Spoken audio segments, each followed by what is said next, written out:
we do here is go back.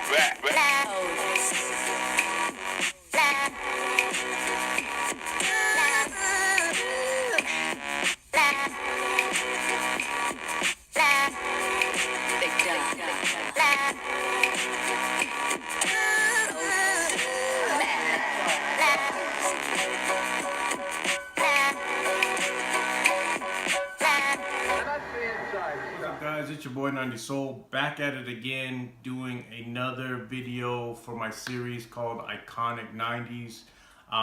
If you haven't seen my previous videos, please take a look. It kind of explains what I'm doing in this series, but just a brief overview. I'm just reviewing sneakers that influenced me through the 90s as I was growing up. Really, I was raised in the 90s for the most part. A lot of my junior high and high school years were spent in the 90s, so these are just basically shoes that as I grew older and they started to retro and re-release, I knew I needed to get in my collection just because of how much they influenced me through the years. So let's go ahead and get into this next pair. So this pair I wasn't too fond of when I was a kid. I gotta be honest, it wasn't necessarily top on my list. But as I grew older and I would see them re-release, and kind of look back at the history of it and everything, it definitely became a shoe that, irregardless of how I felt as a kid, I knew it was still something that was a big influence on many people during the 90s, so I needed to have it in my collection. And what I'm talking about are the Air Zoom 95s. This is actually nicknamed the Jason Kids because this was basically his signature sneaker during his playing days. I believe he was still on the Mavericks when these came out. I believe he was playing on the Mavericks at that time before he went to the Suns. Now this is the 2015 pair. I know it's released many times. This is one of those shoes that I know came out many different times, many different colorways.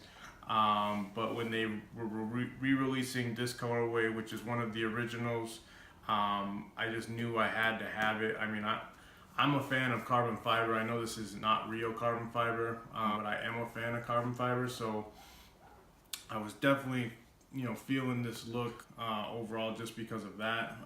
But just a simple black and white colorway is pretty legit looking as well. Basically, you got the big air bubbles on the side.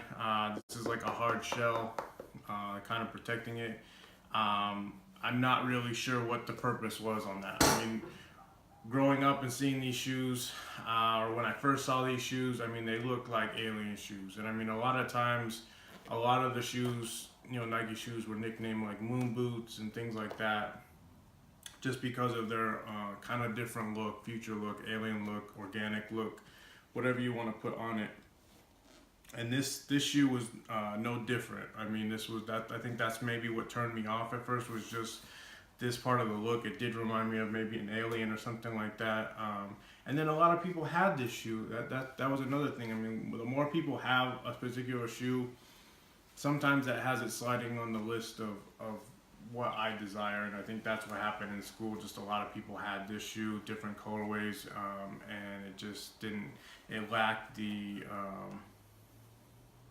It lacked originality at that point. Not that the shoe isn't original, just too many people had it. So this pair, actually only being a couple of years old, it's already seeing some aging on it. I'm not quite sure why. I haven't worn it that much. I've probably worn it maybe half dozen times, if that. But this is starting to haze. I'm not exactly sure why the carbon fiber part on the upper is starting to haze. And even the bubbles are starting to yellow a little bit, which, I don't mind aging. I mean, it makes it look obviously more vintage, makes it look more like the original if you had an original pair laying around. So I'm not against that, but at the same time, not exactly sure, being so new, why it's actually having those problems. But to go around the shoe, it's got the Nike swoosh on the toe box, stitching all along. It's got the Nike on the side, flight tab on the back. Pretty straightforward. Rope laces, two-tone rope laces. Bottom definitely has a one-directional tread, which is kind of different. Most of the time you would see pods with different treading, so give you a little bit more explosive movement on the basketball court. Never played in these, so I'm not exactly sure how good or bad it was, but let's be honest, Jason Kidd was a killer basketball player, so I'm assuming it couldn't have been all bad. Bottom has like a fake carbon fiber shank plate with the Nike logo embossed in it. You know, decent look. I think people who obviously haven't been around in the 90s maybe don't view this as iconic as I do. But for those of us, like I said, that grew up during that time, experienced a lot of time on the court, watched a lot of basketball, a lot of playground basketball. This was definitely an iconic shoe, up there with like the up-tempos and a few other pairs. So,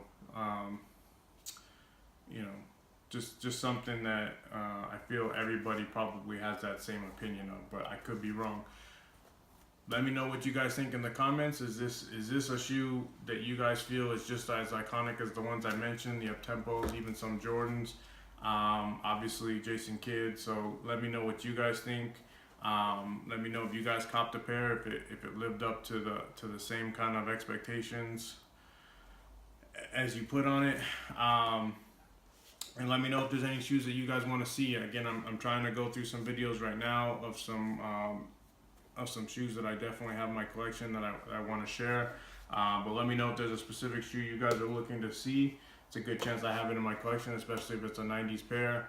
And I'll try to throw up the video for you guys. If you watched this video and liked it, please like and subscribe. I would greatly appreciate it. Again, I'm trying to grow the channel. Please check out my other videos in this series. Let me know what you guys think of those, and I'll see you guys next time. Peace.